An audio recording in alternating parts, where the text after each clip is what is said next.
So guys, welcome to today's show. Now, before we get into the nooks and crannies of today's recording, I just wanted to frame the conversation for you because a lot of the time you'll see me speaking about estate agency, operational agency, talking about EXP in terms of the splits, the economics, the branding, how to generate leads, all that kind of stuff. But this video is going to be very, very different. Instead of talking about operational agency, I want to talk more about the business ownership side of things. So this video is made specifically for people who are business minded, people who are thinking about exit strategies, people who are thinking about impact and scalability. Not to say that an agent and a business person are two mutually exclusive people, because you can have great agents that are also great business people with an eye on the bigger picture. But sometimes there's a definite line in the sand. And today's video is about people who are looking more at the impact and the exit strategy rather than growing a brand in their locality. And to speak about all of those things, I've got no one better place to discuss than the head of EXP UK, Mr. Adam Day. So Adam, welcome to the show. Hello, how are you? Very good. All the better for seeing you. How are you? Oh, you're only human, Ben. but seriously, mate, thank you so much for taking the time to come on. I know I just kind of nicked into your diary to record this today, so I do appreciate it. But yeah, we're talking about revenue share and we're talking about ownership first and foremost. So if you can, just give me a bit of a debrief from your side of things, why those two things are massively important and should be taken into the equation for anyone looking at the EXP concept. Well, yeah, I mean, the equity, I mean, I never understood what equity was when I first, equity, shares, stock, there's all these words, they all mean the same thing, essentially. I guess for me, it became apparent. So let me take you back. And I know I talk about my old business a lot, but I worked at Country Properties for 9 years, 97 to 2006. And I ended up being the youngest sales manager in their group of 22, 23 branches. And I was working hard. I thought incredibly hard, every other Saturday and 1 in 3 Sundays, the sort of drill, 1 in 4 Sundays, whatever it was. And then I worked on my days off. And the only person that was getting rich was my boss. And he was buying houses and I love him to bits, and he's still a mate of mine, and he was buying properties to rent out. And I'm sitting there thinking, hang on a minute, I'm earning my 40 grand, which is a lot of money at the time, with commission and everything, but he was earning significantly more than that because he owned the business. And so I'd always wanted my own business. So I've been selling cans of Coke at school, and refresher bars and washing cars and walking dogs and all sorts of stuff from the age of like 13, 14. So I've always had that mindset of wanting my own business, I guess entrepreneurial. But so I always wanted my own business. I never really knew why I wanted my own business, but I just knew I did. That was always my big sort of thing.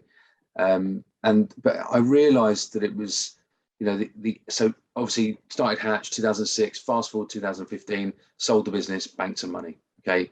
That was the biggest thrill of my entire life. There is nothing that beats that, not even kids or marriage for me. And crying out, don't show my wife this video. But it was like a thrill that I've never experienced. I remember running down the garden with my fist in the air like that, pumping the air, and it was incredible. And I've never had a feeling like it. Kids and marriage were better, actually, to be fair. But just a different kind of buzz. I know what you're saying. Different kind of buzz, absolutely. Yeah. So then I thought, oh, that's great. That's fulfilled that.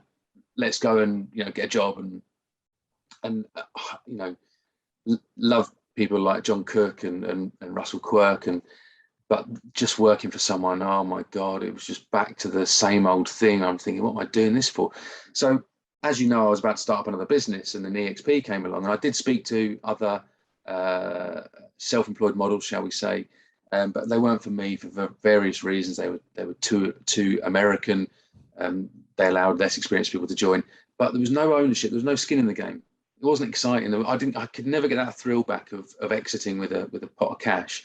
And I had no say in the business. It was me that was having to dance to their tune, as it were. So I needed to be part of something where there was skin in the game, where there was a bit of excitement. We could grow something together where I had a say in that business. And so it was either start up on my own, or it was start up on my own. That was the only option. And then EXP came along, and they go, you own part of the big business, part of this multi-billion-dollar business.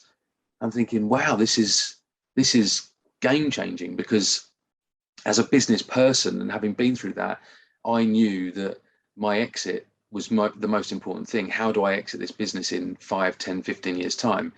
And having your own business is great, but the stresses and all of that, your own business without someone like EXP, stressful. It's not worth the stress. It's really not worth the stress.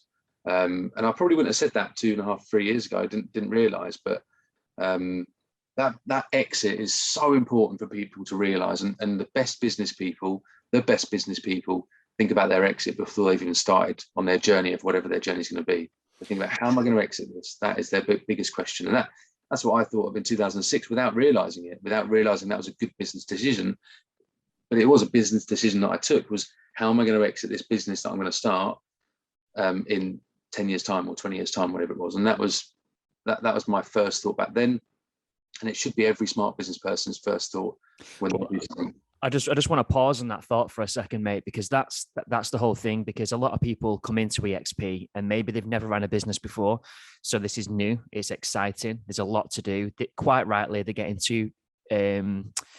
getting very excited and preoccupied with things like, well, what's the shade of green going to be like on my board? What's the blurb going to look like on my website? When do I start my social media? How do I understand how to make a video? All these things are very important and very exciting, but very short term. I think sometimes from a operational agent's point of view, they're too focused on how they're going to get the foundations in place that they're completely not thinking about their exit.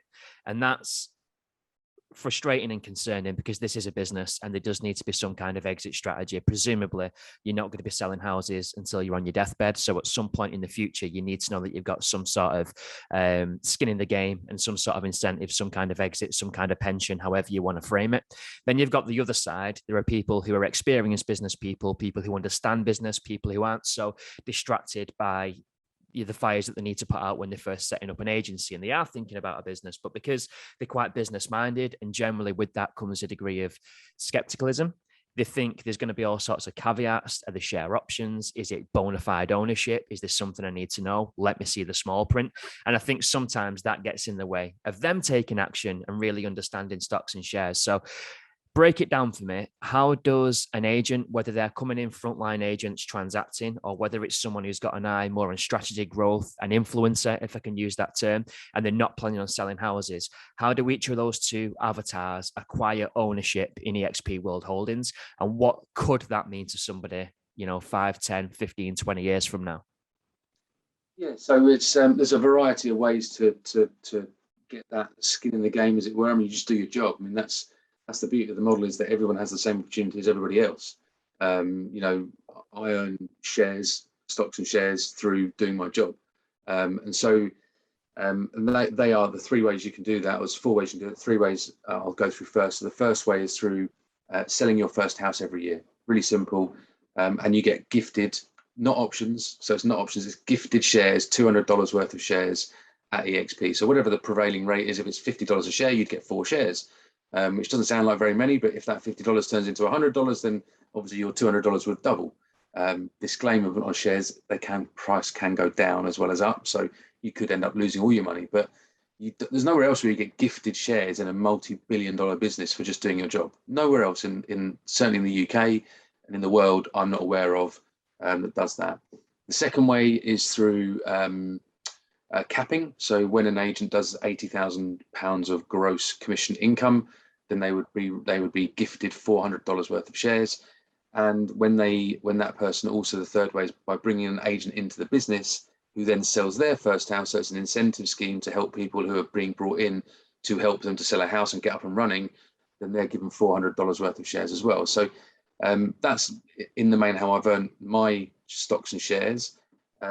So let's say, for example, I brought you into the business. Okay, so you sold your first house in February, I think it was, whatever it was. Let's just February 20. What would that be in 2020? Just ahead of lockdown. And so at that point, I was gifted $400 worth of shares, and the share price was around $5 or $6. So what was I gifted? Probably 80 shares, something like that. Now the share price yesterday was around $40. So that's gone up about 8-fold. Actually, we had the split, didn't we? So that's in real terms, it was $80 in the old money. But then what you do is you split the stock, you get double the amount of shares for half the amount of price. So long and short of it, that $400 that I was gifted by EXP for bringing you into the business, helping you sell your first house, is now worth about $6,000 to me. Like that's money in your sleep. That is business ownership. You're as the business grows in value, I'm benefiting from that along with everybody else. It's not just Glenn Sanford who's benefiting from that, which is what it is with every other model. You know, as a business grows, the main beneficiary is the person who starts the business, the person at the top. Whereas because of the way this model's been built, everybody benefits. Everyone has that equal opportunity. Yeah.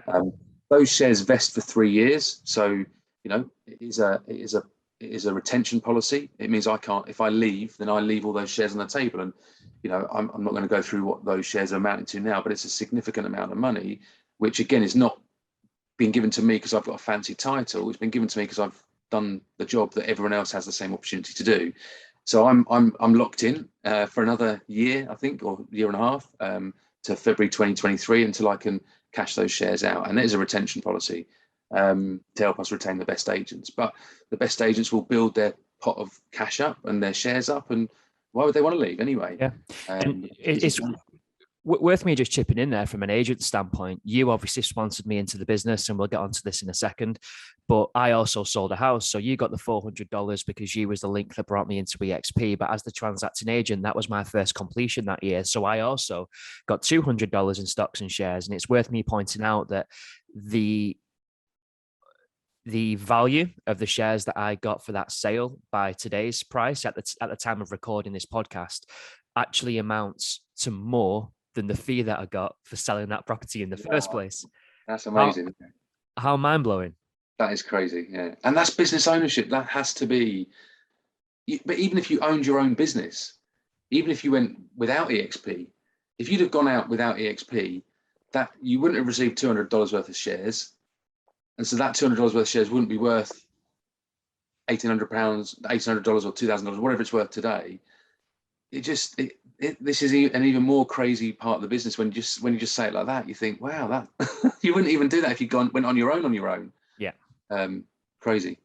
So to give the other side of it, so for any people listening to this who are considering coming in to be frontline agents, the other avenue you can get to earn ownership in the business. So just to kind of draw a line in the sand here, what Adam's just discussed about are all ways that you're going to acquire ownership for free. And by free, I mean at no direct cost to you. You don't have to put your hand in your pocket.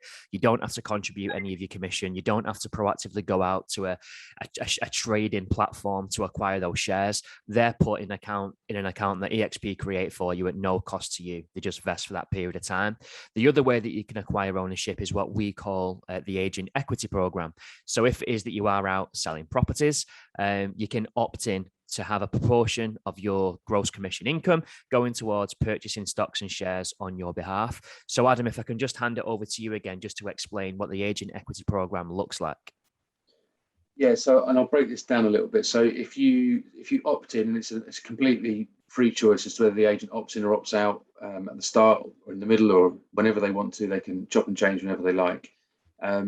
So let's say they opt in, rather than receiving 70%, they'd receive 65% of their commission.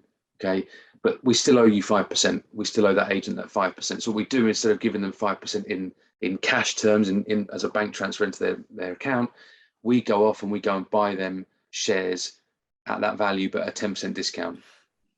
So if you did, let's say you did a £3,000 commission to a customer, then 70% will be £2,100 to the agent. If the agent's opted into that program, if they haven't opted in, they just receive £2,100 done. If they've opted into that program, they would receive 5% of that 2,100 would be held back, which is £105, is it? £110, something like that. No, £105 it is, yeah. So we would then pay the agent £1,995 into their bank account. That part of it's done. And then that £105 would go towards buying roughly £115 worth of shares, stock shares, equity at EXP World Holdings.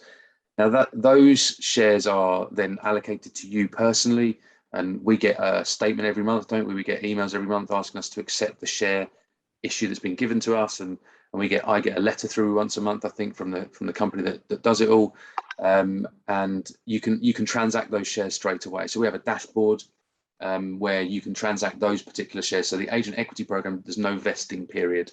So we've had because you've bought them at your own cash, right? Exactly. Essentially, yeah, you've bought them straight from the money you're owed, not been gifted them for for doing your job for the other bits. So yeah, you can transact those straight away. So assuming the share price doesn't go down in the period from when you sold the house to when you issued those shares, then you've made 10% straight away. So, the vast majority of people opt into that.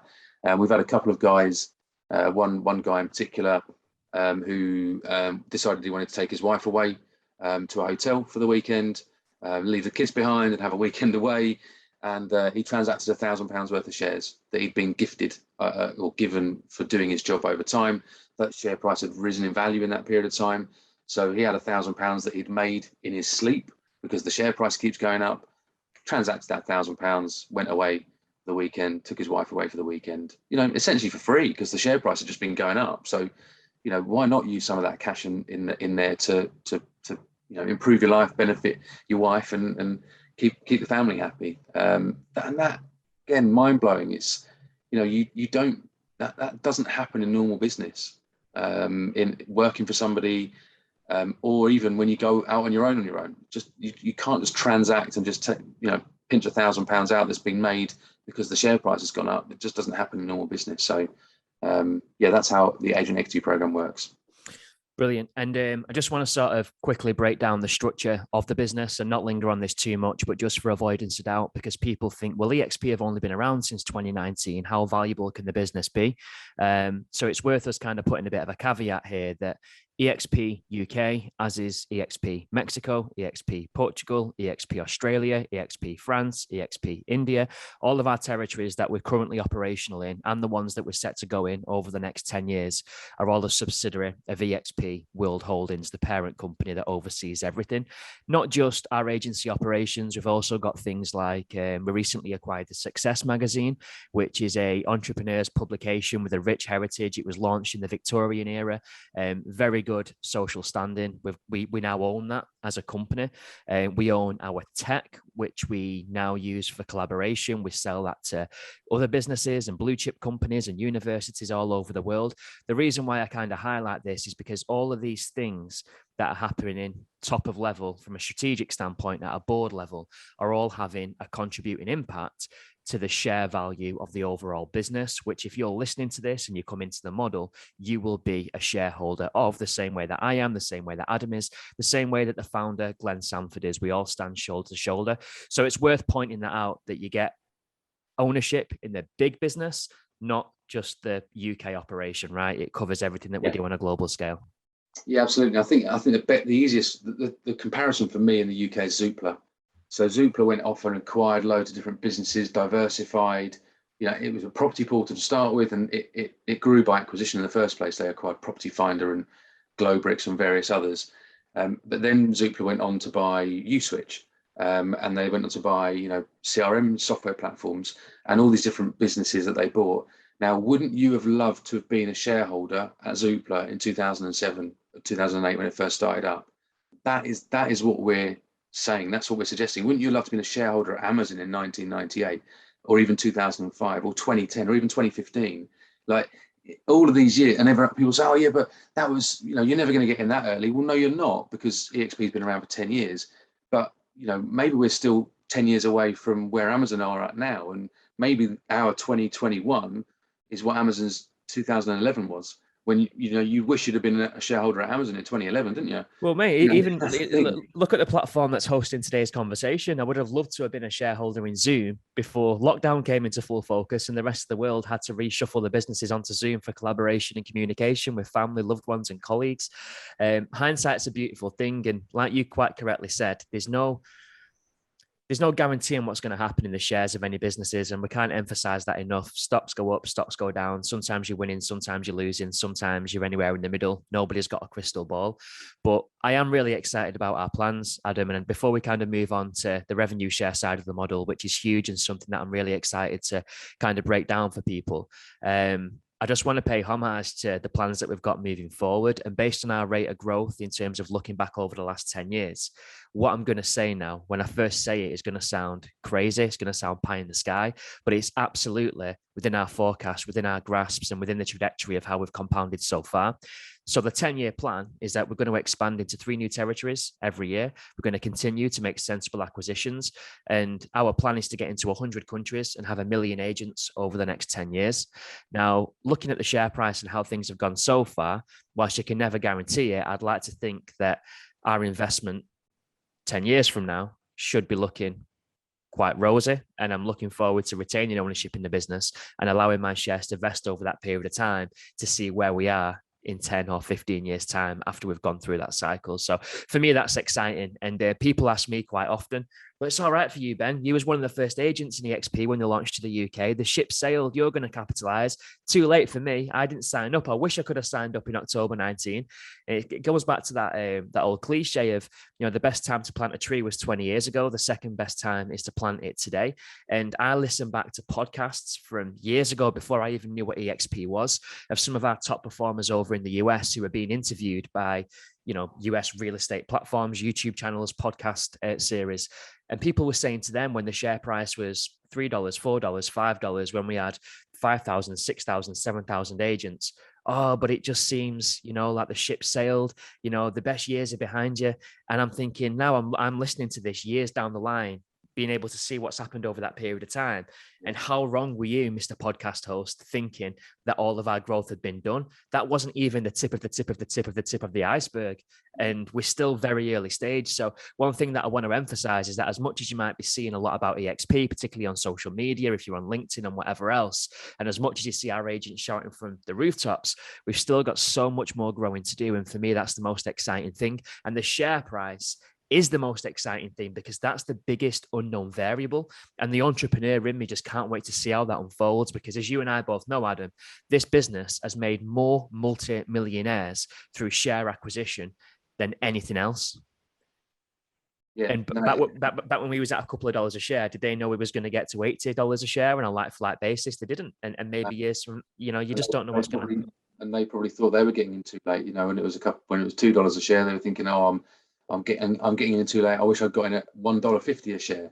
And now it's $40, over $40, I think, as of last night. And that's like I say, wealth building. It sounds so cheesy. It does sound a bit cheesy, building wealth and wealth building and all this stuff, but it's true. That's what hopefully we're all going to end up with in retirement is a pot of money that will help us through that retirement into old age and to set our kids up. That's one of the big things is, that's most people's big why, isn't it? Is to set their children up and make sure they're good and they're going to be, happy when you move on, type thing. So. Well, speaking of inheritable wealth and generational wealth, I think that's a nice little segue onto revenue share, which again is a huge part of the model. It's something that, rightly or wrongly, I don't speak about and explain and try and articulate and broadcast too much, because I think when people are very excited about setting up an agency, that can be quite all-encompassing by itself.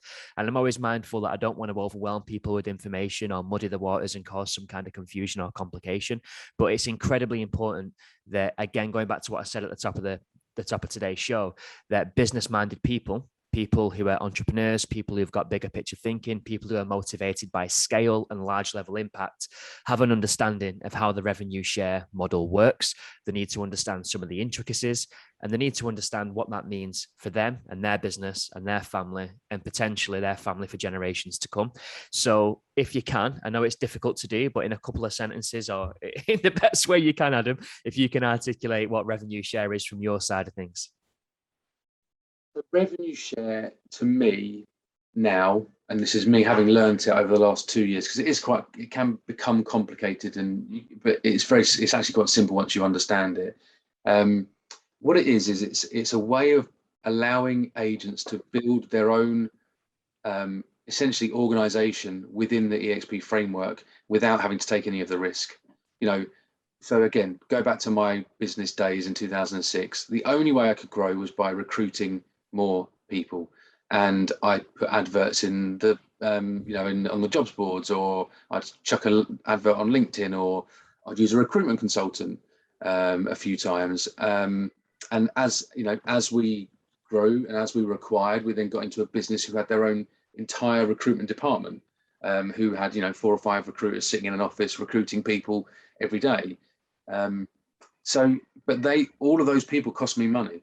So it cost me money to advertise the jobs. It cost me money for a recruitment consultant. It cost me money to pay those people that joined, whether they were good, bad, or indifferent with the employed model, obviously. And you look at the likes of Purple Bricks, the only way you can grow, they couldn't grow that business without agents, without recruiting agents. So you have to recruit people in order to grow your business, any business. It's the same with pretty much any business. There's a few that are, passive online digital businesses maybe, but estate agency, the only way to grow, you have to recruit. It's as simple as that. If you want to open an office, you've got to recruit.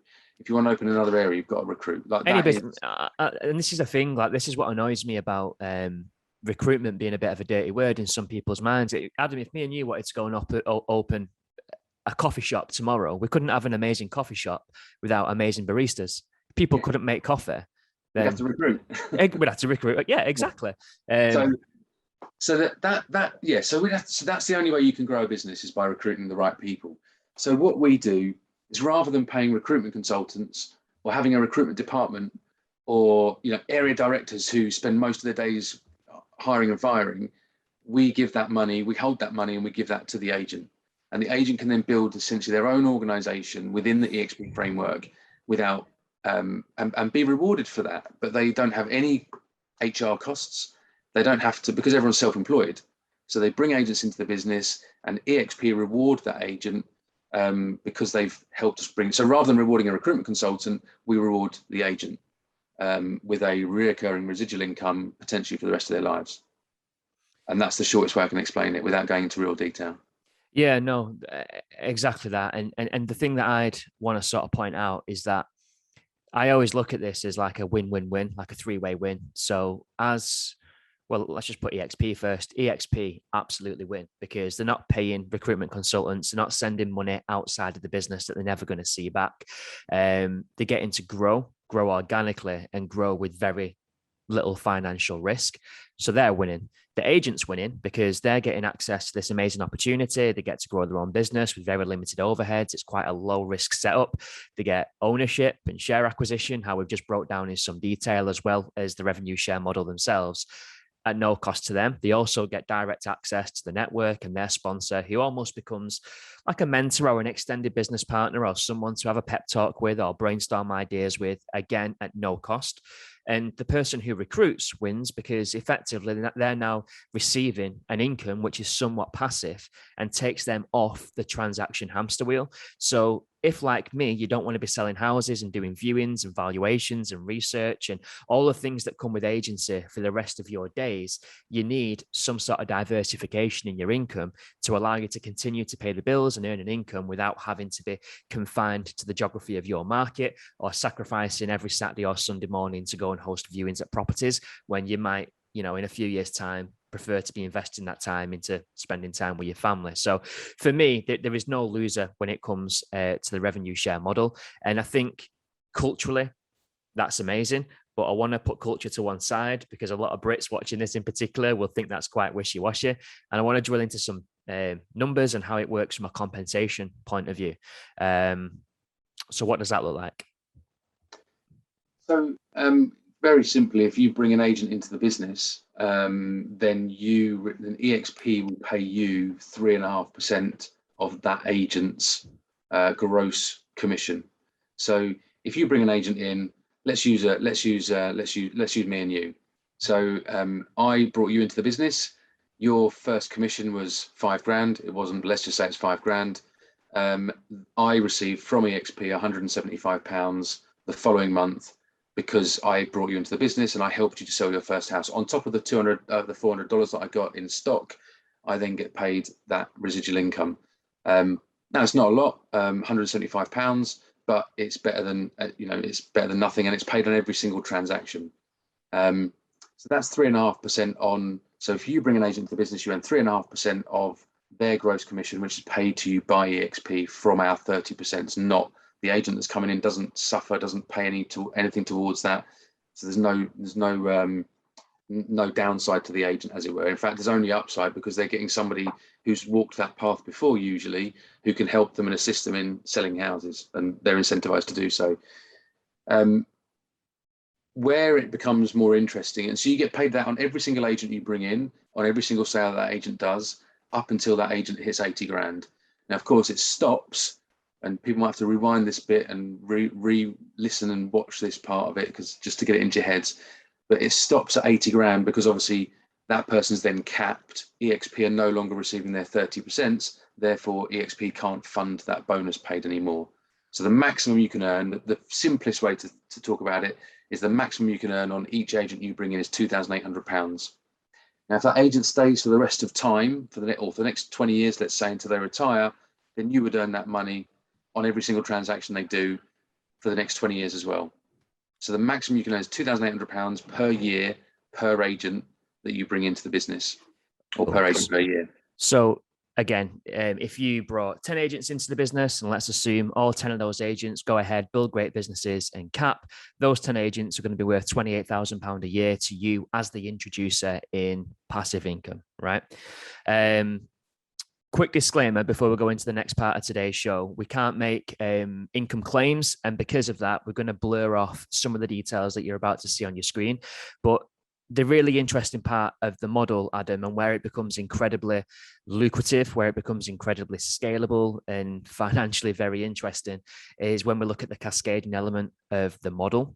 So if it's okay, I just want to kind of hand over some degree of control so you can share screen, and if possible, just kind of give us an insight into what the cascading element of the business looks like, what that looks like in terms of numbers, and how that's breaking down in terms of income percentages. Because again, going back to what I've said a couple of times now, anyone that's motivated by impact, by scalability, anybody who's interested in business rather than frontline agency, needs to understand this, and they're probably going to need to watch over a few times and let it digest, and maybe reach out and ask some questions. But I think it's worth us taking a few minutes to try and break this down in as much detail as we can for a quick recording.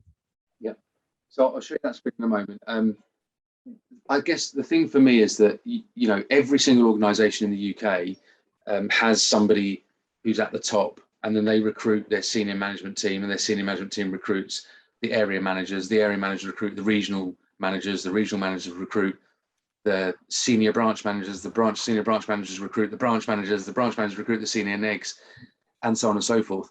And essentially the one person at the top, the CEO, usually is the title of that person, will earn more and more money as their organization grows, as they recruit more people, as the people within their organization recruit more people. And so that's what we do at EXP, but you're the beneficiary of that. So if you bring in those 10 agents, like you just said, the maximum you could earn over the course of a year is £28,000, and potentially every single year for the rest of your life. But what we also reward you with is the people that they recruit as well, that they bring into the business. And actually you earn more money on the people that they bring in than you do on the people that you bring in. So everyone has the same opportunity. The people you bring in, they can bring in people and earn 3.5%, just like you've earned 3.5% on the people you've brought in. But then you'll earn 4% on the people that they bring in, up to £3,200. So if you brought in 10 people and those 10 people brought in 20 people, then the maximum you could earn on those 10 people is £28,000. And on the 20 people that those 10 people brought in, the maximum you could earn would be £64,000 a year. You know, that's some insane numbers there for bringing people in. And that's what we talk about with the cascading element of it. So this is, so I've got loads of tabs open there. You'll see that on the screen, won't you? But so this is the dashboard that EXP give you. And so I have the same opportunity as Glenn Sanford. You've got the same opportunity as me. Anyone who joins the model has got the same opportunity. That cannot be said of any other estate agency business in the UK. The person at the top has the biggest opportunity, and the people below them have to wait for that person above them to retire, leave, you know, whatever it might be, their business, before they can then move up and replace them and essentially get that bigger salary. Is usually how, you know, business works, right? And what we do is we don't restrict anybody. Everybody has the same opportunity. Everyone can grow their own organization within the EXP framework, as I've said a few times. So I've brought in 43 agents here. So that's 43 agents have named me as their sponsor. And I'm named as the sponsor because I've been influential in their decision to join EXP. Essentially, that's what it is. Now, this number here is qualifying agents. And again, this is where, people say, oh, you're just a recruitment company. Well, absolute nonsense. There's no point in me recruiting people who aren't going to sell houses, because then I don't open up different tiers of earning. So I've got 28 qualifiers, not enough. That's too low. I need to get more of these guys up and running. But there's a few that are very early days, and there's a few people that started a couple of years ago who have never wanted to sell houses. Yeah, and that's it. There are influencers within that number who have come in purely to help us grow, not people who are here to transact. So that's obviously accounted for in that difference between your qualifying agents and your gross agent volume, right? Correct, yeah. So those 43 agents that I've brought in have now turned into 247 agents within my organization. And I don't particularly like using that word, but because it's not my organization, it's their own business. They are their own business owners. But I guess it's the easiest way to understand how the model works, because everyone, every estate agency business in the UK is an organization, and that organization is organized with one person at the top and then people below them. And so essentially that's what I've created, is my own organization of 247 agents. And the reason they're my organization is because I earn money off of all 247 agents now. So as you can see, here's my level 1 agents, the tier 1 agents that I brought in. So my senior management team, if you like, if you want to make that equivalent to how a sort of a corporation might work in the UK. And I've recruited 43 level 1 agents, which I earn 3.5% off of. Those 43 agents here have gone on and recruited 110 agents. And those 43 agents will now earn 3.5% from those 110 agents. But I'll earn 4% from those 110 agents and their transactions. So again, if they don't transact, I don't earn any money. So we're not just a recruitment company where we have to sell houses. We all have to sell houses in order for the whole business to grow, in order for people to earn this revenue share, as we call it. Yeah. So there's no point in me bringing in agents who aren't going to sell houses. I only want to bring in agents who are going to sell houses. So selling houses is still the fundamental building block of the business. I had a conversation with someone a couple of days ago, and they said, oh, but you're incentivized to recruit. I was like, no, I'm not incentivized to recruit. I'm incentivized to make sure that people in the business are successful, because if you're not completing on sales, there's no revenue. Therefore, there's no revenue to share. So all I'm going to do is waste my time, waste my resources, and make no money. So it completely, this is what I love about this this system, is that it keeps the focus on transaction activity. So although all this is great for the agent, the customer still has to win, and that's the real key here. The consumer still comes first, because if they're not getting the result, none of us benefit. And I think that's definitely worth highlighting.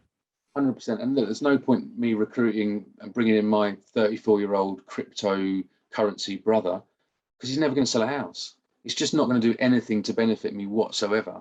And again, it's another reason why we only want experienced agents to join, is because we know those experienced agents are going to sell houses. They're going to be able to, get the trust of the client, and ultimately, like you say, the client wins. So, this whole, I'm not targeted on recruitment. I'm not targeted on agent numbers, but I'm incentivized, as you are, and as everybody is to, when those agents come in, to help them to be successful. I help them to generate revenue. I help them to sell houses. I help them to get instructions. So our entire model is based around helping agents to be successful. So coming back to this, so those agents that have been recruited by the agents that I recruited have then gone on to recruit 60 people. So those 60 people are my tier 3. So here's my senior management team. Here's my area managers. Here's my regional directors. There's 60 of them. And in my tier 4, my senior branch managers, if you like, then there's 4 people in my tier 5. And I haven't got anyone. I have my senior branch managers haven't recruited any branch managers, and my branch managers haven't recruited any negotiators at the moment, if that's the equivalent you want to look at it as. But that continues to grow, because everybody's incentivized in the same way. These 60 people here are incentivized with the same 3.5% that I'm incentivized with to recruit agents, and to incentivize to grow their own organization. And they'll have their own, circle here with their sort of the equivalent, as I say, senior management team, area managers, so on and so forth. So that is essentially what the cascading element is. It's the same as any other organization in the UK, really, where, as I say, you have that organization of people, growing the business by recruiting good people who are going to sell more houses. It's simple as that. And everyone has that same opportunity, which is probably the bit that blows my mind more than anything, is that, Glenn Sanford, who's the founder, I mean, if he hadn't created this model, he wouldn't have so many agents. But most people would go, well, I'm the founder, I'm at the top, I'm going to earn all the money, because that's what happens in most other UK businesses, worldwide businesses, but because he's decided to go, do you know what, I'll allow everybody to benefit from this. I'll allow everyone to create their own organizations within my framework that I've built. I mean, that's why we're growing so quickly. So he would never be able to change it, because otherwise you'd have agents leaving, wouldn't you? But yeah, it blows my mind that I've got the same opportunity and that you've got the same opportunity, and that our newest agent, who obviously I can't name, they literally just signed the contract today. They've got the same opportunity as well as you and as me and as Glenn Sanford. It blows my mind. I think that's because I'm definitely in the camp where for better or worse, I refer to it as an illness sometimes. I'm an entrepreneur. I'm always looking for the ceiling. I'm always looking for that, that next step, that next transition, that next evolution. How do I improve? How do I have more impact? How do I make more money? These are the questions that I'm always asking myself. And for me, Glenn summed this up quite nicely when maybe in the first few months when I joined EXP, he was gracious enough to come onto a Zoom call with a few of our agents in the UK. And I was on that call, and he said, look, the situation is that I had my own, I was at Keller Williams, I think he was at, weren't he? So he had his own office. He was recruiting agents for Keller Williams. He was training these people, working really hard to bring in the top talent. And then he was training them to improve and to kind of really hone in their skills to do more production and sell more properties. And he said it was great while he was there, but what you'd find is that your amazing agents inevitably would get to a point where they'd either banked enough cash, where they was going to go and set up a competing brokerage, as they'd say, and you'd lose that person, or another brokerage would come in, offer that person a better package because they can see they're a great agent, and they'd still take them from under your feet. So you put all this effort, all these resources, all this energy and time and money into developing someone just to essentially make them a competitor. So when he designed this model, he wanted to make it so that there was no glass ceiling on people's potentials, that if people were business minded, if people were driven by impact, if people were entrepreneurs, then they've got complete freedom to build and scale and grow that and benefit from that as much as possible. And in that sort of vein, mate, I just want to kind of build on from what we've just kind of broke down, because you've got 247 agents at the time of recording this in your organization, if you like, in whatever terminology you want to put on it. But it's worth pointing out, and this will really make the ears of people who are impact driven, the true entrepreneurs, will really take note of what we're about to discuss. This isn't just a UK opportunity. No, and that again is pretty mind blowing. So within my, as we say, inverted commas, organization, I have agents that have been brought into the model in the US now, in France, in India, soon to be in South Africa. And so essentially I have a global organization now. And, just touching on your point about the best agents, eventually leave and fly the nest, as it were. That happens in the UK as well, right? So I thought I was a decent agent back in 2004-05. There was no reason for me to stay at Country Properties. I flew the nest and went and started up my business, competing with Paul. And yet, had there been a model like this in place, where I was incentivized to help Country Properties to grow by bringing in more agents, I'd probably still be there. And so the best agents, you attract the best agents because you're paying the most amount of money, you've got the best support, you've got the best technology, all these other things that we can talk about all day. But you also retain the best agents, because why would they want to leave when they can bring and create their own organization without any risk whatsoever?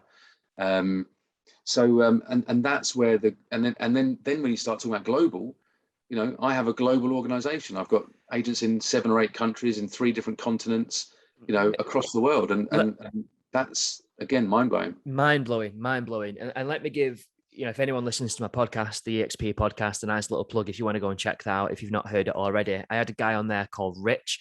Now, Rich is one of our agents over in the US. I speak to him quite frequently, a really good guy, very successful, very inspirational, good contact to have. But the point I'm making is that Rich was just like me and Adam, he was doing real estate in America and selling properties and speaking to other agents in his sort of neighborhood. Is that the terminology they use? Yeah. And he just stumbled across this random British guy, bit wet behind the ears, finding his way in real estate, come over to America because his partner's from America, and he's brought him into EXP. And this guy was called Barry.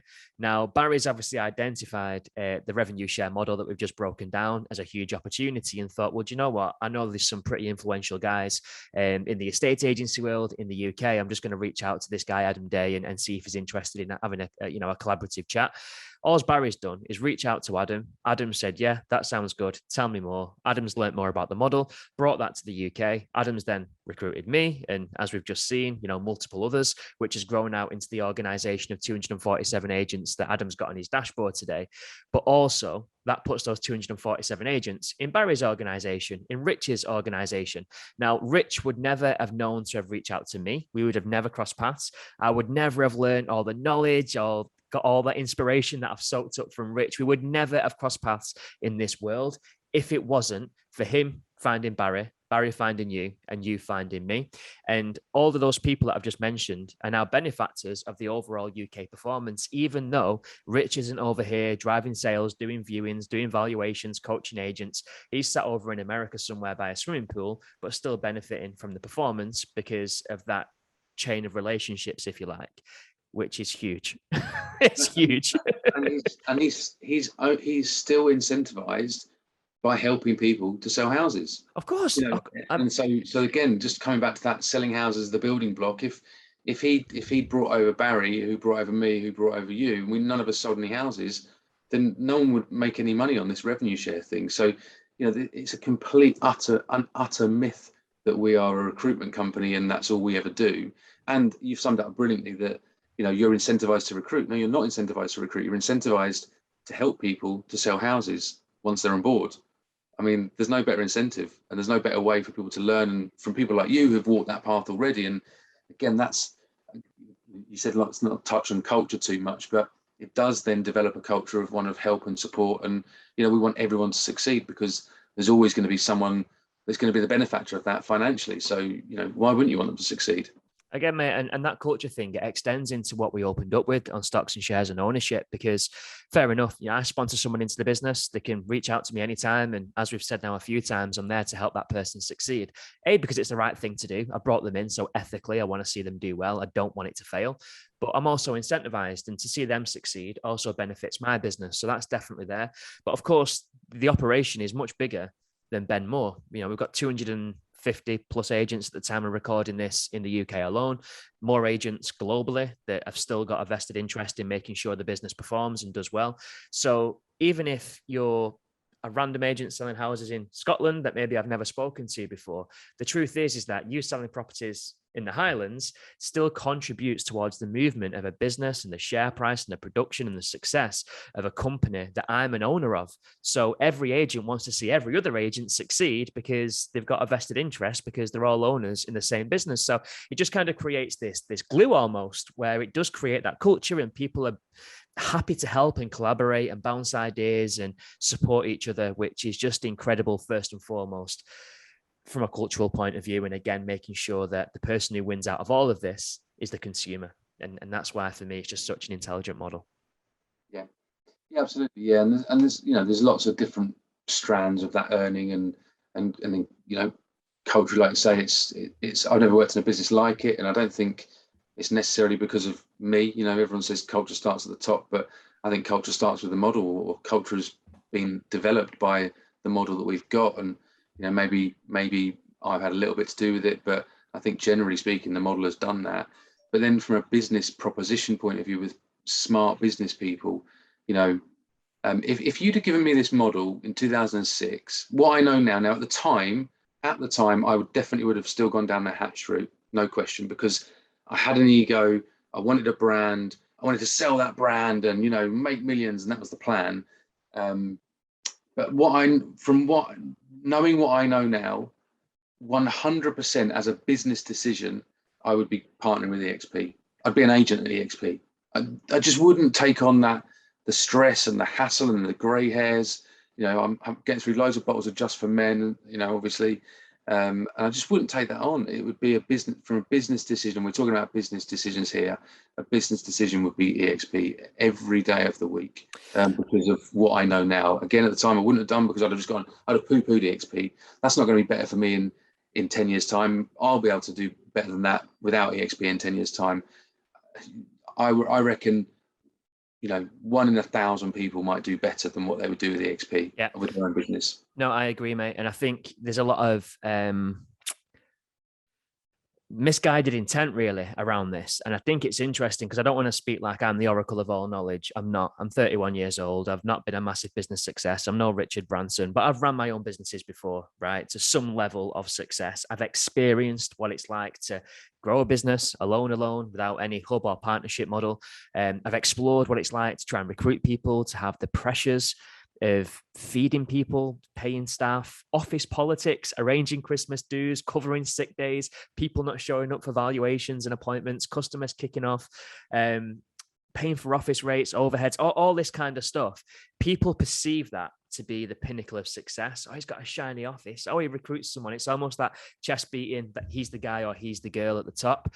And actually, all those things, more often than not, are driven by ego. We think that that is an outward benchmark of success. But financially, when you claw it back, and not even financially, when you look at the stress and the time that you've got to invest into upholding all that kind of structure and paying those overheads, as the business owner, as the CEO, as the person at the top, your mouth is the last mouth to be fed.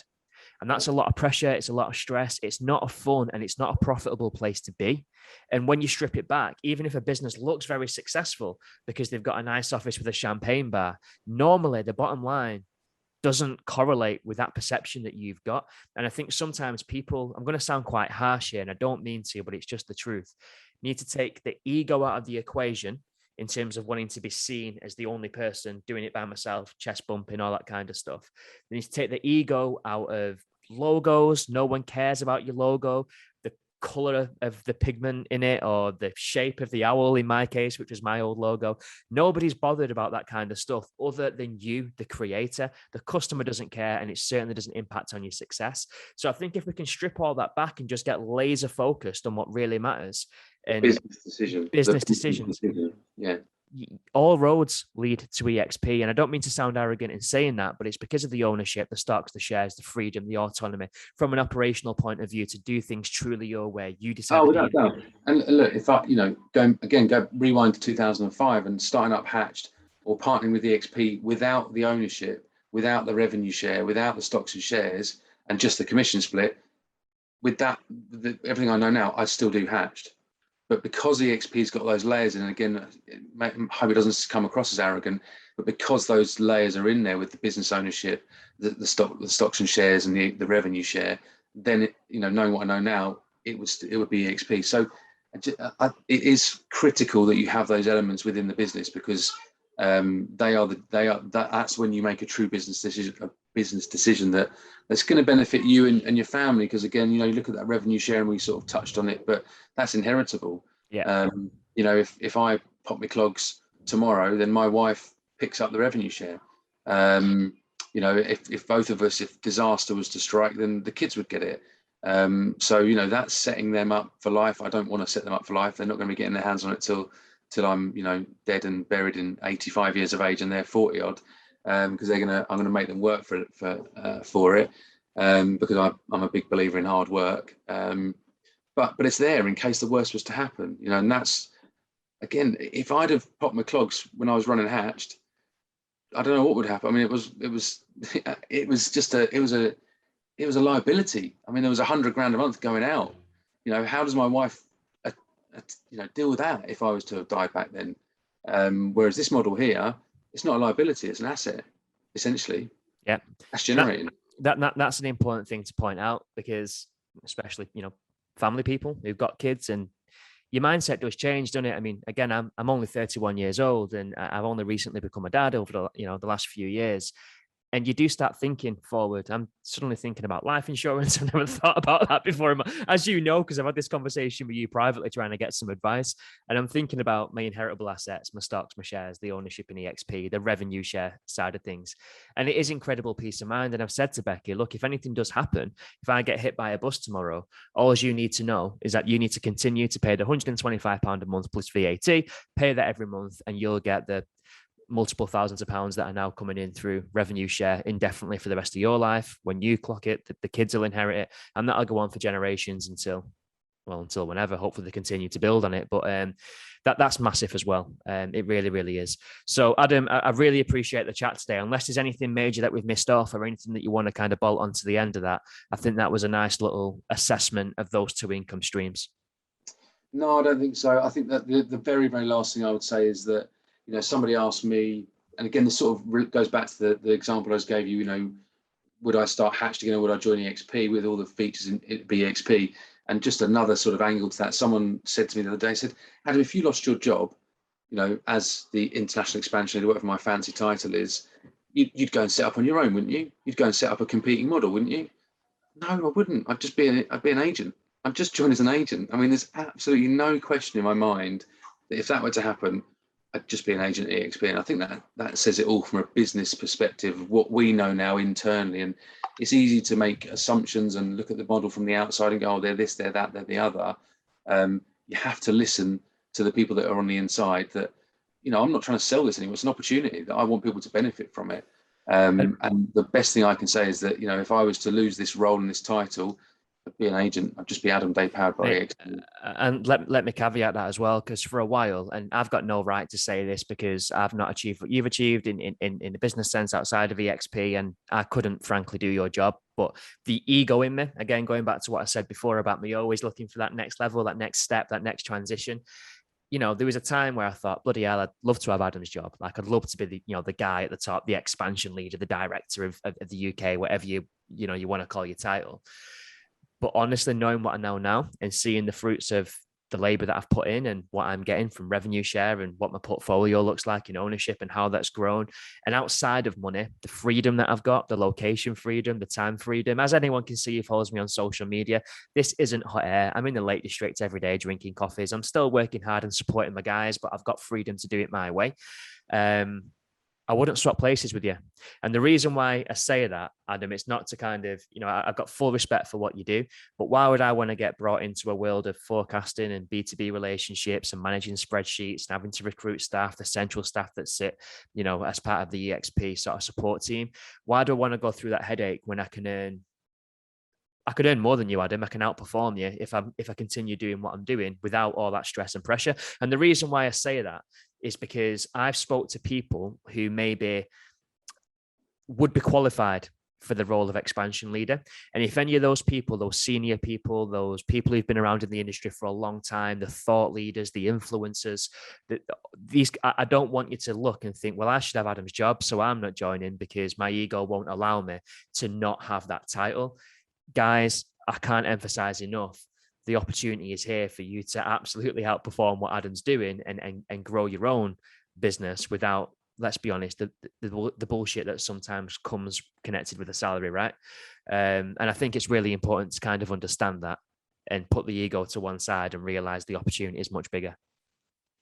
Yeah. I mean, like you say, the opportunity is there for everybody. You don't have to have a fancy title like mine to achieve what you want to achieve. That's the long and short of it. And people say in the US, people say it's the best business decision they've ever made, and I concur. It's the best business decision I've ever made, without a question. I've done a lot of business. I've sold a business to a corporation, and I've been at the forefront of the online estate agency stuff and all that nonsense. And this by far is the best business decision I've ever made, without a shadow of a doubt. And I dare say it's the same for you, and I dare say it's the same for pretty much every single agent that joins EXP.